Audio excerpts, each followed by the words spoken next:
When Taylor was brought in, he first timed the workers with stopwatches and noted every movement they made.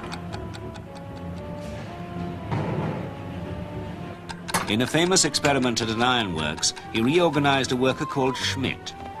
Previously, Schmidt had hand-carried 12 tons of pig iron a day up from a wagon. After Taylor rearranged things, the forbearing Schmidt found himself carrying 47 tons, and production had been raised 300%. Called into an office, Taylor helped the world's fastest typist type even faster. The new world record of 150 words a minute was achieved by Margaret Owen, but Taylor claimed much of the credit. At Ford's factory, Taylorism meant dividing car production into simple, repetitive steps. There was to be no need for skilled craftsmen with years of apprenticeship. Men could learn to do any job quickly. A trained wheelwright no longer made each wheel in its entirety.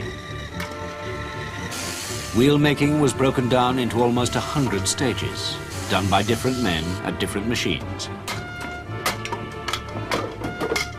It was much faster, but workers could still complete only 200 cars.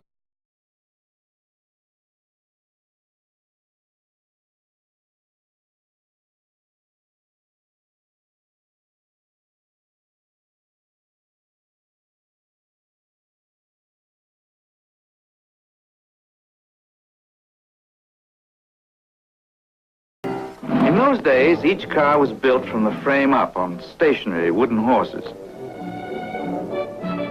Later, the company filmed a reconstruction of how Ford tried out his new idea.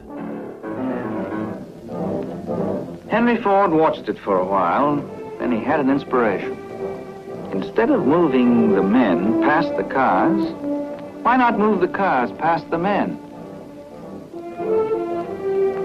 So on one hot August morning, they tried it that way. A husky young fellow put a rope over his shoulder, and Henry Ford called, "Let's go."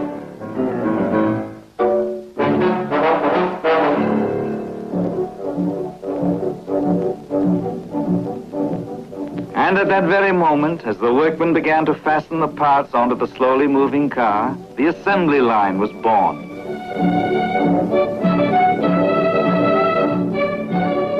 To deliver the parts to the exact point on the line, engineers put in a network of clanking conveyors.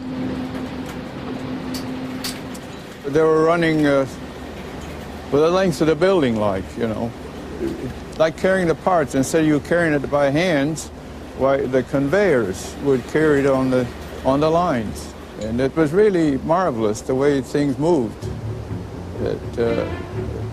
Not one brain was doing that. There was a lot of brains working together. The workers became an integrated part of the great machine, and the management set the speed it ran at without discussion or negotiation, for unions were forbidden.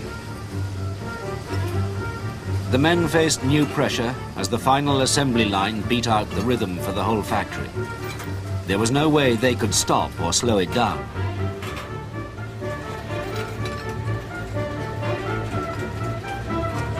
Few stood the pace and din for long. Men tried it for a few weeks and then quit. But Ford had an answer. The company was making record profits. The time taken to build each car had dropped to 1.5 hours. So he could afford to raise pay. When he announced he was doubling wages to the unheard-of level of $5 a day, the factory was besieged by applicants. Red Cole was 18 when he started at Ford. The thing about Mr. Ford that stuck in my mind mostly was that he started to pay $5 a day. And Mr. Ford to me was like a god.